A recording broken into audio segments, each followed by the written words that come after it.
Iglesia Bíblica Missio en Salta, Argentina, les presenta al pastor Marvin Alpire.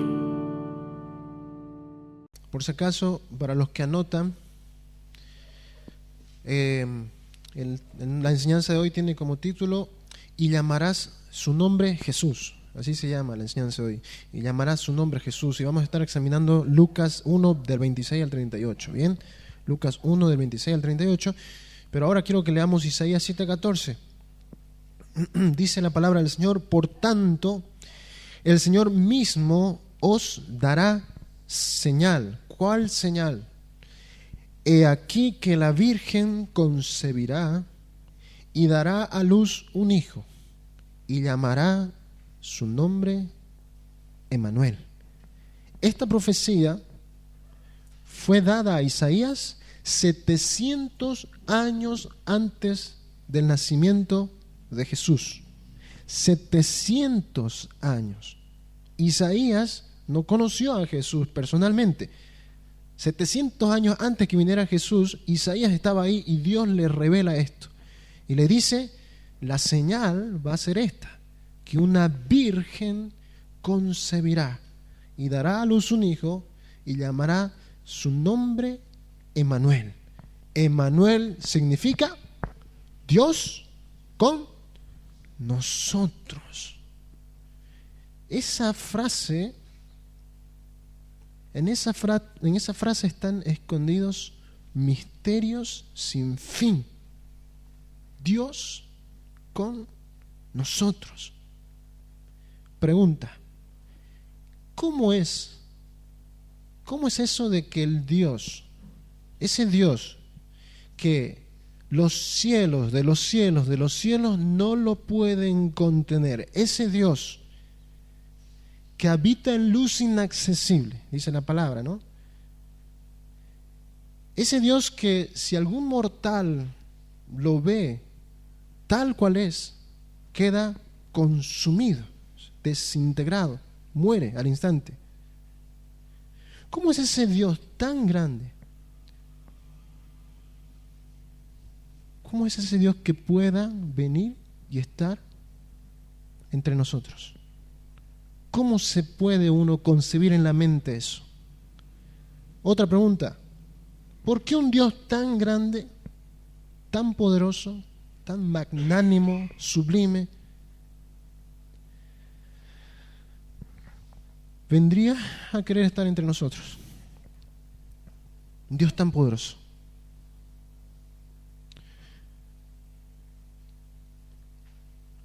¿Cómo es que ese Dios tan grande, según lo que dice aquí, decide venir y habitar entre los hombres? ¿Cómo lo haría? Solo un milagro.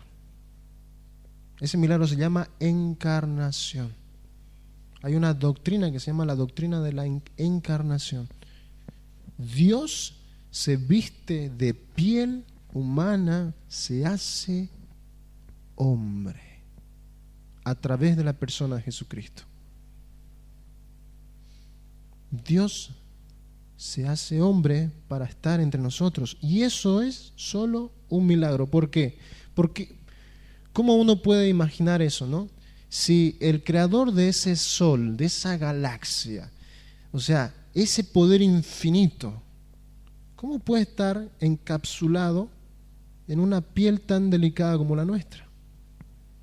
Pues es algo imposible.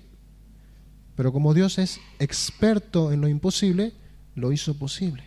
Y se vistió de piel, se hizo hombre. Por eso es que es un misterio. El misterio de la encarnación es un misterio.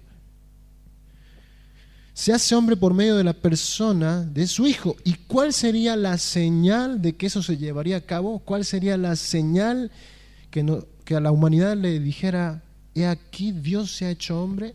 Pues que una virgen iba a concebir. Esa sería la señal. Y el texto que nos toca examinar hoy muestra el día que se cumplió esa promesa. 700 años antes de que se cumpla, Isaías lo profetizó. Y lo que vamos a examinar ahora es el cumplimiento de esa promesa. Ese día había llegado. Y el siguiente relato que vamos a leer es tan minucioso, es tan pero tan minucioso, que Lucas, el que escribió esto, sí o sí tenía que haberlo conseguido de la fuente misma, o sea, de la misma persona de María. Tenía que haber ido y entrevistarse con María para preguntarle cómo fue, cómo fue que pasó eso, que pudiste concebir así. Contame. El mismo Lucas se encargó de ir y hablar con María para que él pudiera relatarlo, escribirlo, y nosotros supiéramos hoy cómo fue que se dio ese milagro. Pues hoy nos toca eso. Vamos a ir a Lucas capítulo 1, versículo 26. Lucas 1, 26.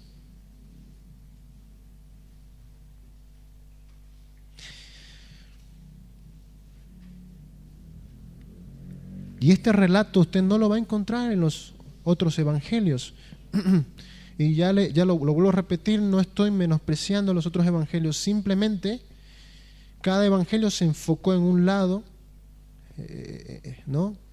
Y Lucas se interesó en ir a la raíz, en ir bien al comienzo. Fue y obtuvo datos de Zacarías, obtuvo datos de Elizabeth, y ahora fue y se entrevistó con María. Y dice Lucas 1:26: al sexto mes el ángel Gabriel fue enviado por Dios a una ciudad de Galilea llamada Nazaret. Mire cómo es de específico el doctor Lucas, que dice al sexto mes. Al sexto mes, dice. ¿A qué se refiere con el sexto mes? Está hablando desde lo último que vimos con Zacarías y Elizabeth, que se presenta el ángel y le dicen de que iba a concebir siendo estéril y que ese hombre se llamaría Juan. Pues pasados 6 meses después de eso, dice Lucas, continuando con su relato, dice, al sexto mes el ángel Gabriel fue enviado por Dios a una ciudad de Galilea llamada Nazaret. ¿Qué experto Lucas para hacer un relato? Él hace un paralelismo muy impresionante.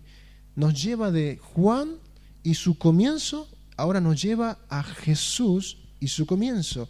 Y nos habla de un ángel con Zacarías, Elizabeth, dando una noticia, y ahora nos va a dar otro relato del mismo ángel dando otra noticia. Y hace como una especie de paralelismo entre uno y otro. Es magnífica su presentación. Y ahora dice de que este ángel fue a Nazaret. Nazaret estaba en Galilea. Mire cómo hace Lucas de transportarnos desde el templo de Jerusalén. Desde ese templo, Jerusalén es la capital, es el lugar más sagrado para Israel, ¿no? El lugar donde está el templo, ni más ni menos. Ahí los rabinos están, ¿no? Ahí los sabios, ahí la gente, supuestamente se espera que sea la gente más piadosa, pero también estaban los más orgullosos ahí, habían fariseos en Jerusalén. De ahí Lucas nos transporta al norte, 140 kilómetros de Jerusalén hacia el norte, había una región llamada Galilea. Y en esa región, Galilea, había una aldea tan pequeñita que no había más de 2.000 habitantes. 2.000 habitantes, pequeñita. Una aldea llamada Nazaret. En esa aldea dice que la gente era humilde y se manejaba con la agricultura, la ganadería. Dice que la mayoría en ese tiempo era analfabeta en Nazaret. Y Galilea también era considerada como una ciudad de gente inculta, a tal punto que en un pasaje de Isaías dice Galilea de los gentiles. ¿Qué está diciendo? Galilea más parece una ciudad gentil, o sea, una ciudad que no es judía o israelita, porque es como que nadie sabe la Biblia, nadie sabe la Torá. Era menospreciada la ciudad de Galilea, la región de Galilea. Y si Galilea era menospreciada, obviamente Nazaret, un pueblito, una aldea, no más de 2.000 habitantes con gente analfabeta, era súper menospreciada. Menospreciada. Mire ese contraste, ¿no? De Jerusalén, el lugar del conocimiento, la sabiduría, el templo, ¡boom!, nos lleva Lucas a una aldea pequeñita. ¿Sabe qué significa Nazaret? Retoño o vástago.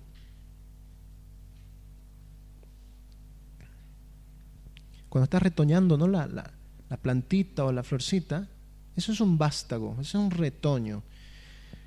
Interesante porque Jesús fue llamado Jesús de Nazaret. Y hay una profecía en Isaías 11 que dice: saldrá una vara del tronco de Isaí y un vástago retoñará de sus raíces. De Isaí, el padre de David, de la tribu de Judá, se levantaría un retoño, un vástago que vendría a reinar y reinar para siempre. Vástago es Nazar, y ahí viene Nazaret, y Jesús era Jesús de Nazaret. El vástago estaba ahí. Tremendo, ¿no? Pero ni más ni menos que una aldea tan pequeñita como Nazaret, a esa aldea Dios elige. Dios elige para enviar a su ángel. Pregunto, ¿por qué Dios elige una aldea así? ¿Por qué Dios elegiría a Nazaret? Nazaret, o sea, la gente, no sé si recuerda en Juan 1, 45 y 46, si quiere anótelo, dice que Felipe, uno que iba a ser discípulo de Jesús, Felipe halla a Natanael y le dice: hemos hallado a aquel de quien escribió Moisés en la ley, así como los profetas, a Jesús, el hijo de José, de Nazaret. Y Natanael dice: ¿de Nazaret puede salir algo bueno? ¿Ve cómo era menospreciada Nazaret? ¿De Nazaret puede venir algo bueno? Pregunta Natanael. En esa aldea iba a ser el lugar donde ni más ni menos que el Hijo de Dios iba a pasar la mayor parte de su vida. Recuerden que Jesús no nació en Nazaret, nació en Belén, pero fue llevado a Nazaret y se crió en Nazaret. Por eso que Jesús es llamado Jesús de Nazaret, porque se crió en Nazaret, ahí creció. Nazaret, la aldea más menospreciada. ¿Sabe qué tan menospreciada era Nazaret? Que ni siquiera el Antiguo Testamento se la menciona. Ni siquiera los escritos rabínicos, judíos, del Talmud, la Mishnah, que no sé qué, en ninguna parte se la menciona a Nazaret.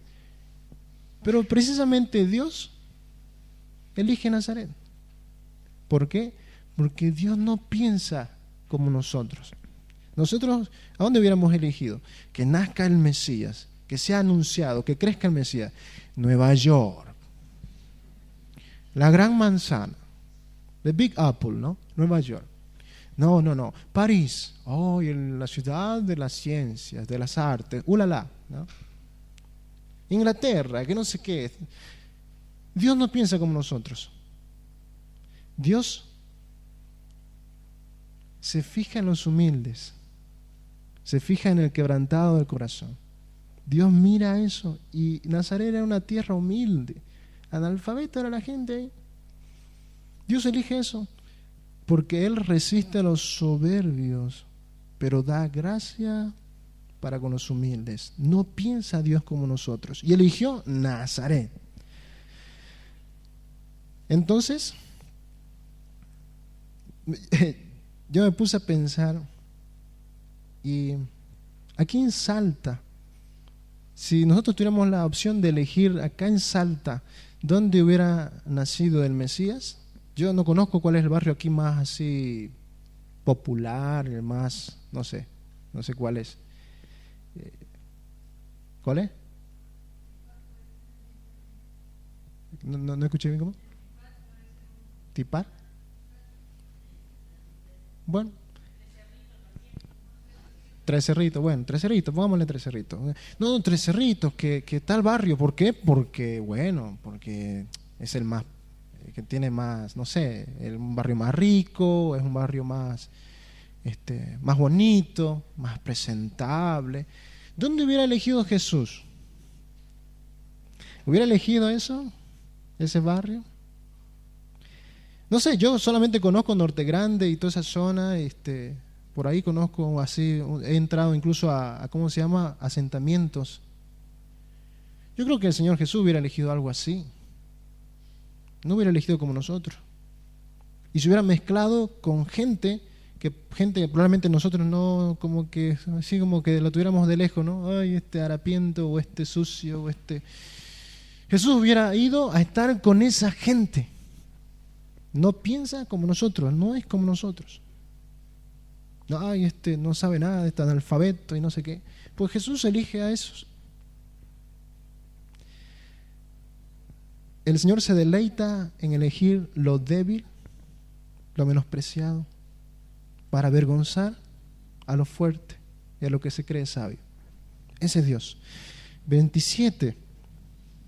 Dice que el Señor envía el ángel a una virgen desposada con un varón que se llamaba José, de la casa de David. Y el nombre de la virgen era María. Cuando dice virgen desposada, significa que nunca había quedado embarazada porque no había estado teniendo una relación íntima con ningún hombre. A eso se refiere con virgen desposada. Por tanto, se estima de que si María era virgen, no pasaba de los 14 años. ¿Usted sabía eso? A nosotros nos retratan a María como una mujer ya grande, ¿no? Pero María no pasaba de los 14 años, lo que diríamos una adolescente. Pues María tenía alrededor de 13, 14 años.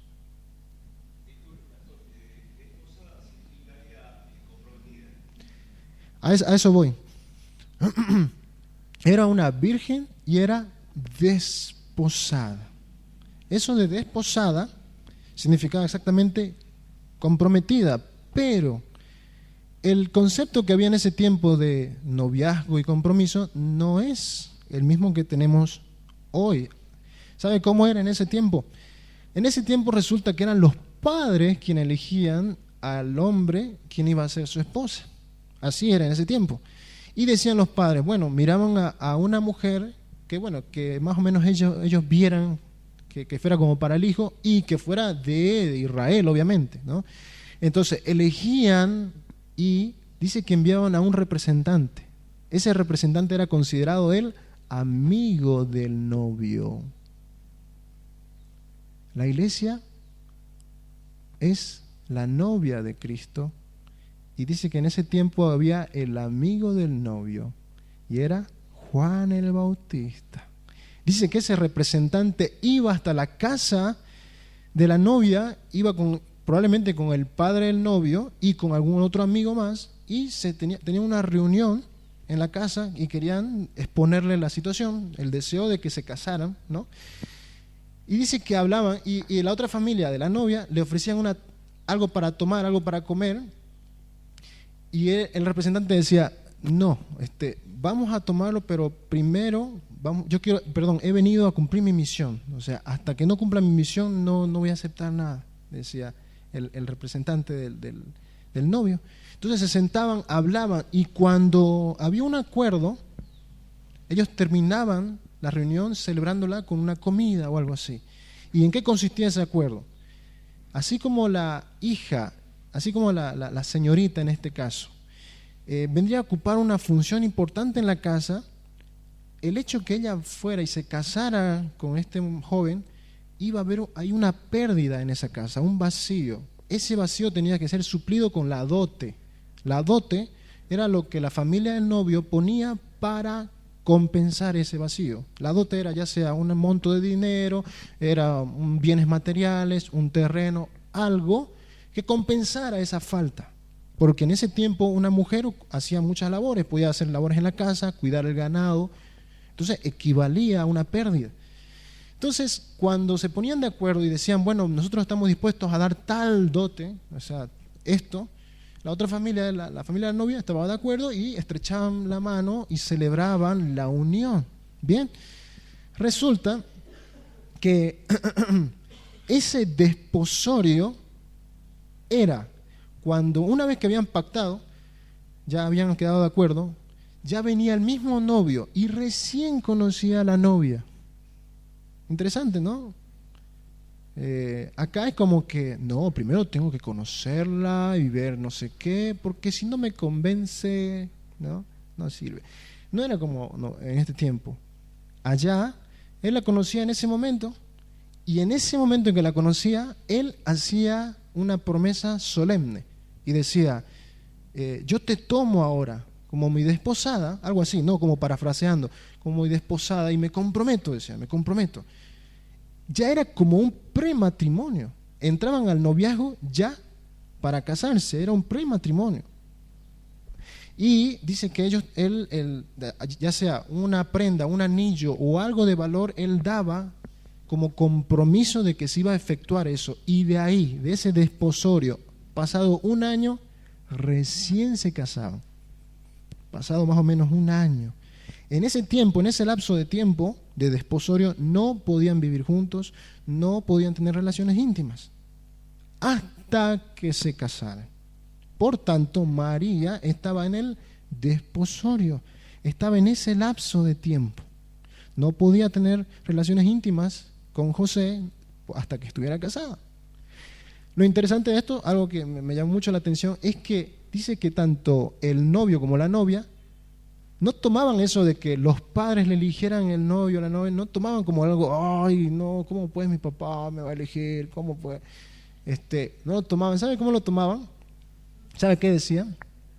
Decían, Dios ha sido bueno y Dios usó a nuestros padres para ponernos a nuestro esposo o a nuestra esposa. Así era considerado antes. Y así debería ser. El cristiano no está diciendo de Tim Marín de Dopingüe, no está diciendo será que... El cristiano dice, Señor, tú dame la esposa que tú has elegido para mí. Eso es lo que dice el cristiano. Y así la mujer también, Señor, tú. Es Dios quien une. Bien. María, en este caso, tenía más o menos 14 años, y José, más o menos por ahí, 14, 16 años. Jovencitos. Como que Hollywood y la Navidad no nos ayuda mucho, ¿no? Porque Hollywood nos las pintan a José y María ya grandes, así como experimentados, ¿no? Así como que ya años y años de sabiduría. No, eran jovencitos, inexpertos. Aquí yo creo que nadie le daría la llave del auto a su hijo de 12, 13 años para que lo conduzca, ¿no? O sea, ¿por qué? Porque bueno, tiene 12, 13, 14 años, no le iba a dar tanta responsabilidad. Pero en ese tiempo era diferente, ¿usted sabe? ¿Sabe que chicos a esa edad ya se les daban responsabilidades? A los 12 años, un varón ya era considerado hijo de la ley y ya tenía que obedecer los mandamientos y ya tenía que ayudar al papá en el trabajo de la casa, en la empresa de la casa. Y la hija también tenía que ir y aprender lo que la mamá hace. Por tanto, para ese tiempo era normal. Un chico de 14, 15, 16 años que se casara era normal. ¿Por qué? Porque hasta esas alturas ya el chico trabajaba. José era carpintero. Trabajaba con su papá. Era un chico trabajador. A esas alturas ya ellos habían adquirido responsabilidades. ¿Sabe qué? Nuestra sociedad nos ha hecho tanto mal. Y yo lo veo por mí también. ¿Por qué? Porque esta sociedad se ha encargado de decirnos de que un chico de 12, 13 años lo que hace es tontear, por tanto hay que dejarlo que tontee. Mentira. 11, 12, 13 años. Las clases que yo tengo con los chicos en Mission Team, ellos escuchan atentos y cuando se les enseña aprenden. Y cuando uno se les puede confiar algo y se les puede dar una responsabilidad y uno les hace saber de que ellos pueden cumplirla porque ya son grandes, lo hacen. Pero nuestra sociedad nos ha enseñado de que 12, 13 años, son rebeldes, déjenlo que sean rebeldes. Mentira, mentira. Los padres que tengan hijos a esa edad, sepan bien de que se les puede dar responsabilidades. El hecho es que si a nosotros no se nos crió así, por eso es que nos ha costado tanto ser diligentes. Y yo lo veo en mi persona también. Yo amo a mis padres, pero ellos también fueron contaminados por este mundo, y cuando yo tenía 12, 13, 14 años, nunca me dijeron, mi padre nunca me dijo, Marvin, mira, hace esto, te voy a dar esta responsabilidad, o mi mamá, porque bueno, me considerarían como un chiquillo y que bueno, que está ahí jugando con los amigos. No, grave error. Sepamos que con 12 años ellos ya son capaces de empezar a aceptar responsabilidades y se les puede confiar algo. Bien, nuestra sociedad ha matado esa generación, y usted ahora mira a los adolescentes, mira a los jóvenes, todos están pero desubicados, pensando en cualquier cosa, metidos en cualquier cosa, vacíos, huecos. ¿Por qué? Por esta cultura. Entonces, sí, eran jovencitos, María y José eran jovencitos, pero ya a esas alturas ya tenían la capacidad de asumir un matrimonio y la responsabilidad de criar un hijo, porque ya los iban mentalizando desde pequeños a ellos. Bien, por tanto, eso de desposada significa comprometida, estaba comprometida con José.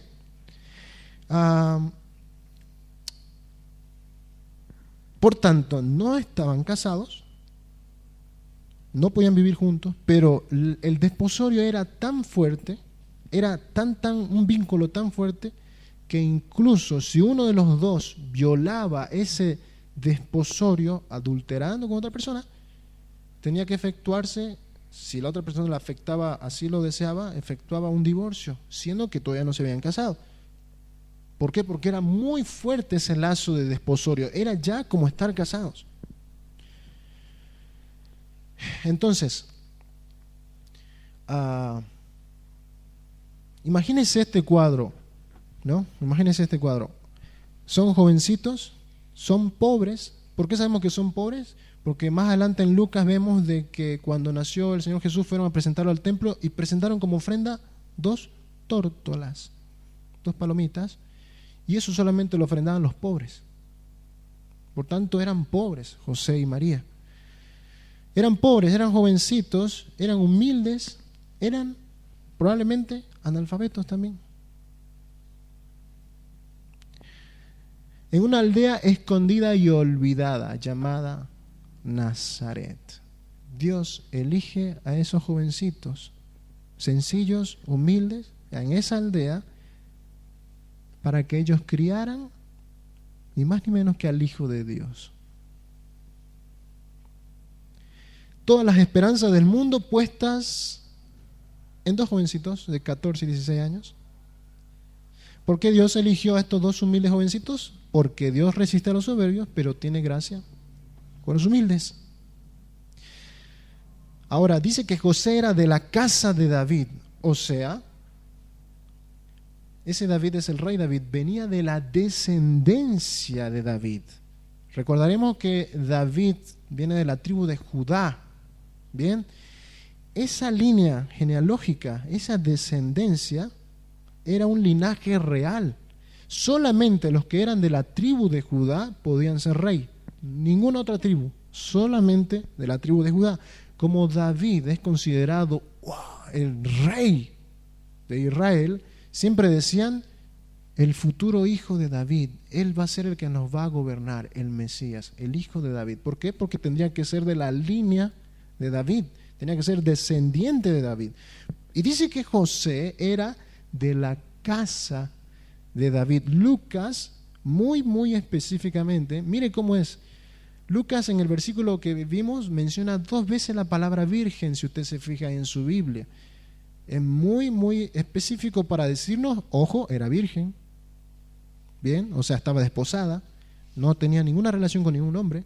Y también es específico al decirnos que José era de la casa de David. Quiere decir que si tenían un hijo, ese hijo tenía todo el derecho de poder ocupar el trono de David. Todo el derecho. ¿Por qué? Porque era descendiente de David.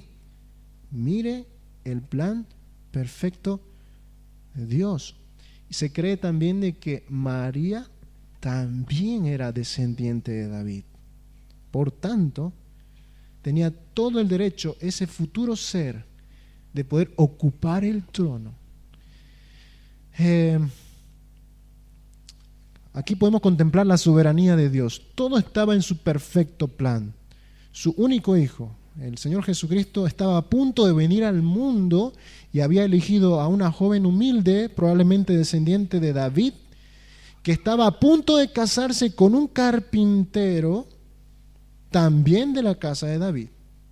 Dios haciendo los preparativos para la entrada de su hijo. 28. Y entrando el ángel en donde ella estaba, dijo: salve muy favorecida, el Señor es contigo, bendita tú entre las mujeres. Salve es un saludo. Es como si hubiera entrado el ángel. Dice que en la palabra dice y entrando el ángel. Se cree que probablemente entró por la puerta. Y para tranquilizarla, inmediatamente dijo: te saludo. La estaba saludando María. Te saludo. Dice: salve muy favorecida. Ese muy favorecida se puede traducir también como Dios te hizo acepta. ¿Se acuerdan de Efesios 1:6 que dice que el Señor nos hizo aceptos en el amado? Le estaba diciendo: Dios te ha hecho acepta, María. También se puede traducir como llena del favor de Dios, llena de la gracia de Dios. Lo que ha hecho la Iglesia Católica ha usado mal esa frase. Y la Iglesia Católica dice: Dios te salve María, llena eres de gracia, dice, ¿no? El rezo. Ellos consideran de que María está llena de gracia para darles a todos. No. María fue llenada por la gracia y el favor de Dios. María no es la fuente de la gracia, es la receptora de la gracia. María recibió gracia de Dios. No tiene María ella gracia para dar. Entonces la Iglesia Católica ha considerado de que ella tiene abundante gracia para dar a los hombres, pero no es así. El que tiene la gracia es Dios. Él es el que tiene gracia. Y en ese día María había encontrado gracia delante de Dios. Dios la miró y dijo: yo te elijo. ¿Por qué, Señor? Porque quiero elegirte. Tengo gracia para dar y te he elegido a ti. Así como la gracia que te ha traído a ti, a este lugar para conocer al Señor, así como esa gracia que ha hecho que tú puedas conocer al Señor, es la misma gracia que le dio el Señor a María para que ella pudiera concebir a Jesús. Entonces dice: muy favorecida. En todo caso se puede traducir como llena de la gracia que has recibido. María, te saludo. Eres afortunada porque Dios te ha favorecido, María. Eso es lo que está diciendo el ángel. El Señor es contigo. Esa frase usted la va a encontrar también en Jueces 6:12. Y le dice el Señor a Gedeón: Jehová está contigo. Increíble, ¿no? ¿Se acuerda que a Josué también le dice: yo estaré contigo a donde quiera que vayas? Pues en este caso le estaba diciendo a una mujer, María: bendita tú entre las mujeres. No dice, por si acaso, bendita tú por encima de las mujeres. No está diciendo. Está diciendo bendita entre las mujeres. ¿Ok? O sea que la Iglesia Católica ha cometido el error de ponerla por encima de todas las mujeres. No, es igual que todas las mujeres, solamente que fue elegida por Dios, nada más. Pero mire esto: si por una mujer en Génesis, Eva, entró el pecado, por otra mujer entraría el Salvador, María. Si una mujer en el Edén fue expulsada, dice que había unos ángeles que la expulsaron, ¿no? Y estaban ahí guardando el huerto para que nadie entrara. Eva, expulsada.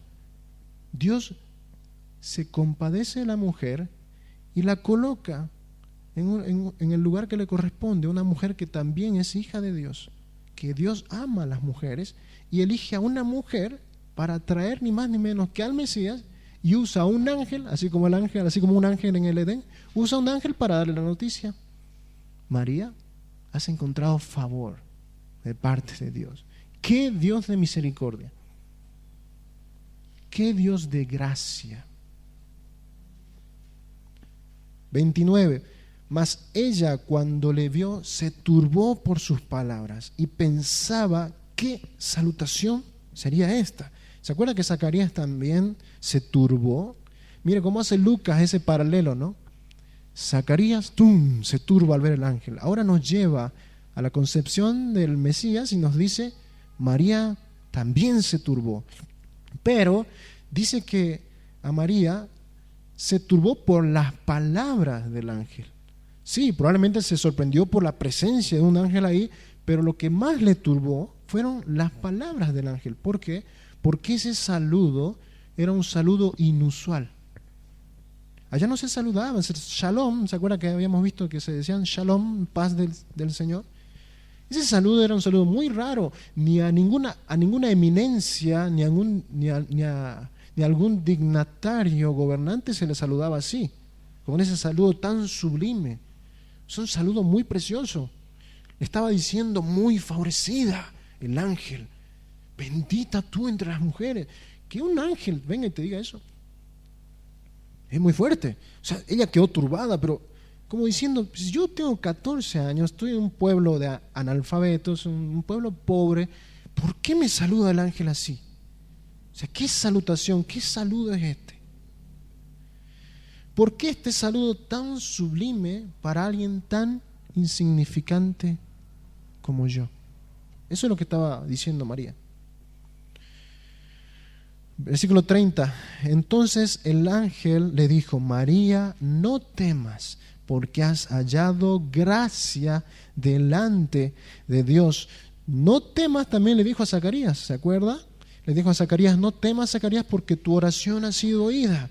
Aquí también vemos otro, no temas. ¿Ve ese paralelo? Pero en este caso le dice, no temas porque has hallado gracia delante de Dios. María en sí misma no tenía nada de especial, pero Dios, porque es bueno, porque es un Dios de gracia, la elige. Dice, has hallado gracia delante de Dios. Nosotros también, le cuento, que hemos sido favorecidos por la gracia de Dios.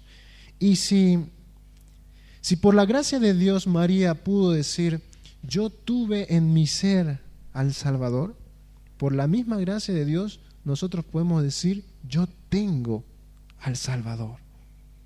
María lo tuvo ciertamente en su vientre, por la gracia de Dios.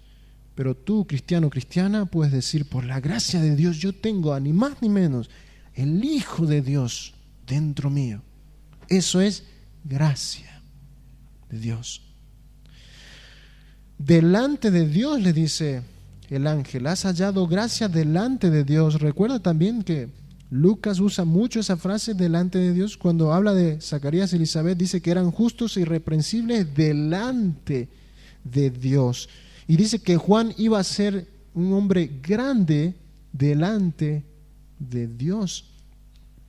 Es interesante porque delante de los hombres, José y María eran dos adolescentes inexpertos en un pueblo pobre de analfabetos, pero delante de Dios ellos encontraron gracia.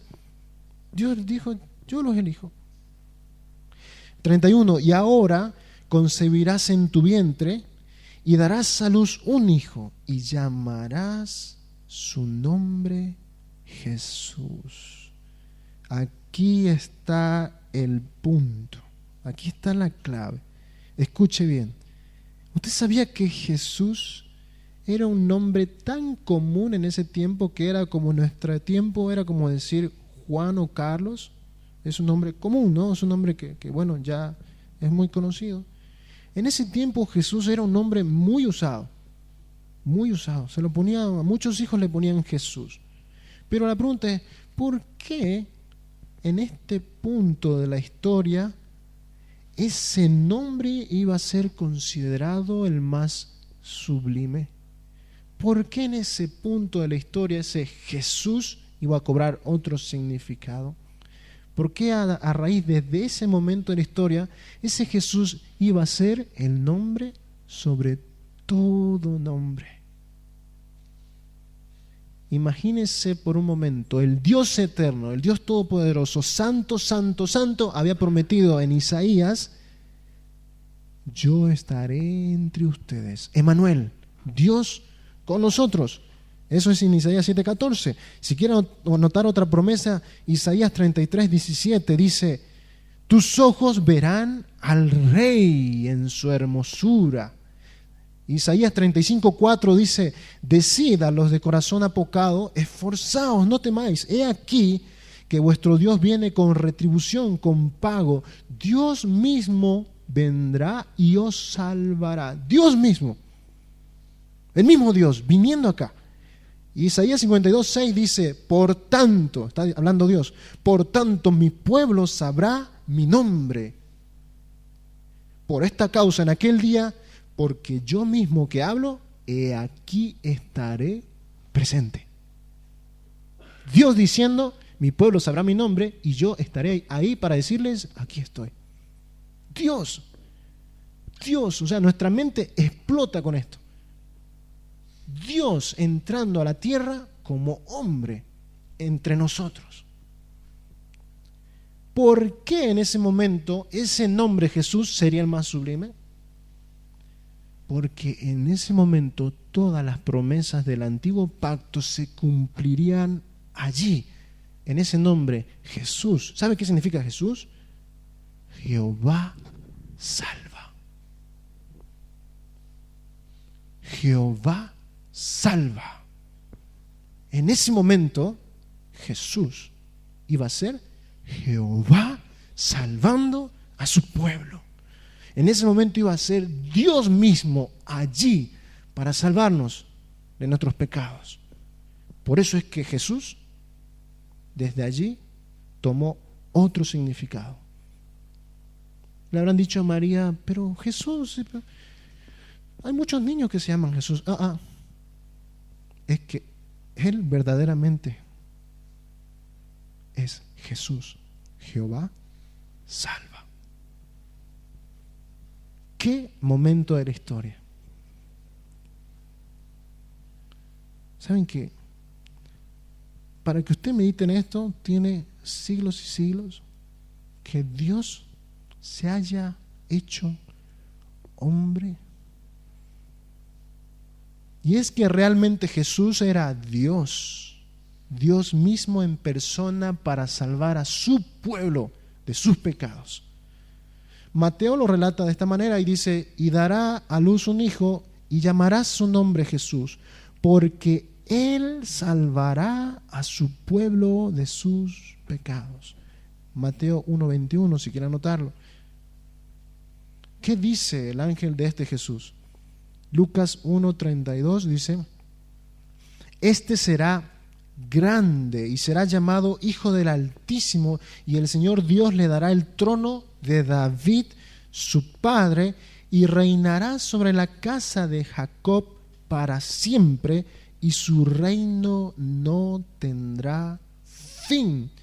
Como un increchendo de una sinfonía, Lucas lo hace de una manera sublime y dice: ese Jesús no solamente va a ser grande, sino va subiendo, ¿no? No va a ser grande, no solamente va a ser grande, sino que será llamado Hijo del Altísimo. No solamente eso, sino que el Señor Dios le dará el trono de David su padre, y no solamente eso, sino que reinará para siempre, ni más ni menos que el Hijo de Dios. Se cumpliría la promesa de Salmos que dice: yo he puesto, dice Dios, yo he puesto a mi Rey sobre Sión, mi santo monte. Yo publicaré el decreto. Jehová me ha dicho: mi hijo eres tú, yo te engendré hoy. Pídeme, dice Dios, y te daré por herencia las naciones, y como posesión tuya los confines de la tierra. Los quebrantarás con vara de hierro, como vasija de alfarero los desmenuzarás. Ahora pues, dice el Salmo: oh reyes, sed prudentes. Reyes de la tierra, sean prudentes. Admitan amonestación. Jueces de la tierra, servid a Jehová con temor y alegraos con temblor. Honrad al Hijo, para que no se enoje y perezcáis en el camino, pues se inflama de pronto su ira. bienaventurados todos los que en Él confían. Esa era una promesa del antiguo pacto en Salmo capítulo 2. Esa promesa se estaba cumpliendo en ese momento que estamos leyendo en Lucas. Ahí estaba diciéndole el ángel, será grande, será llamado Hijo del Altísimo, y el Señor Dios le dará el trono, vendría a reinar, el trono de David su padre, y reinará para siempre. Versículo 34. Entonces María dijo al ángel, ¿cómo será esto? Pues no conozco varón. Recuerda que Zacarías dijo algo parecido, pero no era lo mismo, ¿sabe? Zacarías lo que dijo fue, dame algo, dame una seguridad, porque mira, yo soy viejo y mi esposa también es vieja y no podemos tener hijos, ¿no? Y ella es estéril, o sea, tenía incredulidad, tuvo incredulidad.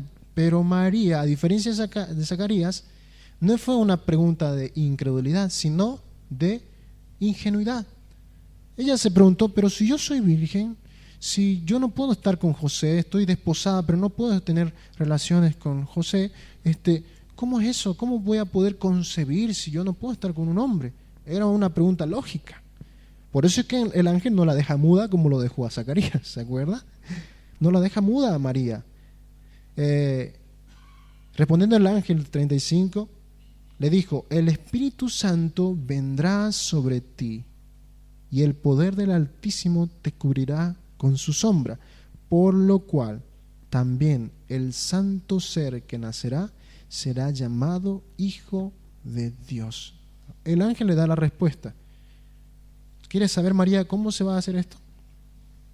Usa un paralelismo el ángel. En el lenguaje hebreo había como una especie de poesía y había unos paralelismos para decir una sola cosa. No sé, un ejemplo. Para decir, decía el salmista, el Señor es mi roca firme, Él es mi escudo alrededor de mí, ¿no? Con eso está diciendo, Él me protege, Él me está protegiendo. Pero usa un paralelismo, mi roca, mi escudo. ¿Bien? Acá el ángel también usa un paralelismo hebreo y dice, el Espíritu Santo vendrá sobre ti. ¿Bien? O sea, Dios iba a venir sobre ella.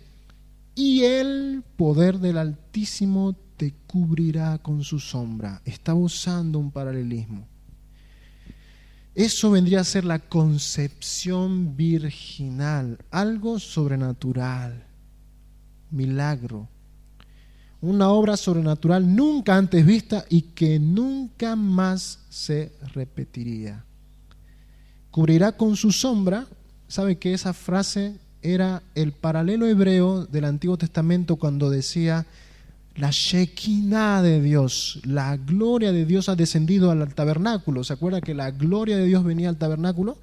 Pues eso de cubrirá con su sombra era eso, la gloria de Dios, Dios mismo viniendo sobre la persona de María. El Espíritu Santo se acercó a María y entró hasta las profundidades de su ser para fecundar un óvulo y sembrar allí un ADN.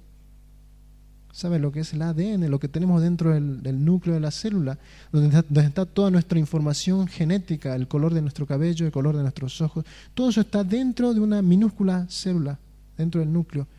Y en el óvulo de María iba a ser implantado un ADN, pero un ADN divino, perfecto. No tendría ninguna alteración cromosómica, no tendría ningún defecto ese ADN. Y espiritualmente hablando, ninguna mancha de pecado. El ser que se alojaría allí por 9 meses sería el Hijo perfecto de Dios. ¿Por qué perfecto? Porque no fue concebido por la relación entre un hombre y una mujer, sino fue concebido milagrosamente. Eso un cristiano lo cree sí o sí. Sí o sí. Es un milagro. Pero el mundo no puede creer eso. ¿Cómo puede concebir una virgen? ¿cómo puede ser eso? Pues fue un milagro. ¿Se acuerda que el salmista decía, he aquí en maldad he sido formado y en pecado me concibió mi madre? El salmista tenía razón. Hemos sido nosotros concebidos en pecado. Hemos nacido pecadores. Ya desde el vientre éramos pecadores. El único ser que no nació con pecado fue Jesús, porque fue concebido milagrosamente. Por tanto, él tenía todo el derecho para no solamente decir soy hijo de Dios, sino puede ocupar el trono de David, porque venía de la descendencia de David. Y el 36 dice, y aquí tu parienta Elizabeth, ella también ha concebido hijo en su vejez, y este es el 6º mes para ella, la que llamaban estéril. Esta sería la señal para María. María, tu prima Elizabeth era parienta de María, se cree que era prima de María. Tu prima Elizabeth ahora está de 6 meses. Estaba diciendo, para que sepas de que esto se va a dar, se va a hacer realidad, ve y visita a tu prima y vas a ver que va a estar embarazada. María no sabía que estaba embarazada su prima.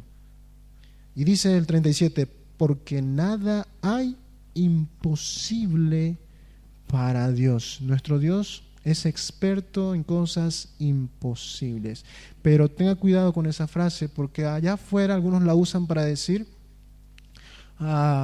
yo quiero el último auto 0 kilómetros, porque para Dios no hay nada imposible. Sí, para Dios no hay nada imposible, pero para sus propósitos, no para nuestros deleites caprichosos. Bien, Él es el Dios de lo imposible. 38. Entonces María dijo, he aquí, la sierva del Señor, hágase conmigo conforme a tu palabra. Y el ángel se fue de su presencia. He aquí la sierva. ¿Sabe qué significa sierva? Esclava. Hay una palabra griega que es doulé y viene de la palabra doulos, que significa esclavo. He aquí la esclava de mi Señor. Hágase conmigo conforme tu voluntad. ¿Sabe que eso es mansedumbre? Este viernes en el estudio bíblico estuvimos viendo lo que era mansedumbre. Y mansedumbre es una persona rendida a la voluntad de Dios. Pues esa mujer estaba rendida. Dijo, he aquí tu esclava. Hazlo conmigo lo que tú quieras. Eso estaba diciendo María. Eso es ser manso. Entonces, hasta aquí vamos a quedar. Y le recomiendo que usted examine en su casa estos versículos. Incluso le animo a que en casa lea Lucas, haga un seguimiento de Lucas, porque a medida que vamos examinando cada versículo, vamos descubriendo tesoros. Y si usted tal vez lee en su Biblia algo, puede que muchas cosas como que les quede a usted con dudas, pero aquí, bueno, se puede aclarar, aquí se puede explicar, pero así vamos comprendiendo. Yo sinceramente ya estoy como que estoy esperando el momento ya de entrar a lo que es la persona de Cristo cuando ya está acá, o sea, porque ya me desespero por verlo a Jesús ahí, ¿no? En acción, pero estamos yendo paso a paso, estamos viendo desde el comiencito, desde el comienzo, ¿no? Así, desde el inicio, vamos viendo. Entonces, usted profundice en la palabra, vaya a la Biblia, vaya a los evangelios y examine la vida de Cristo. Bien, demos gracias al Señor por su misericordia. Esta prédica fue dada por el pastor Marvin Alpire. Para más recursos, visítenos en www.misiosalta.com.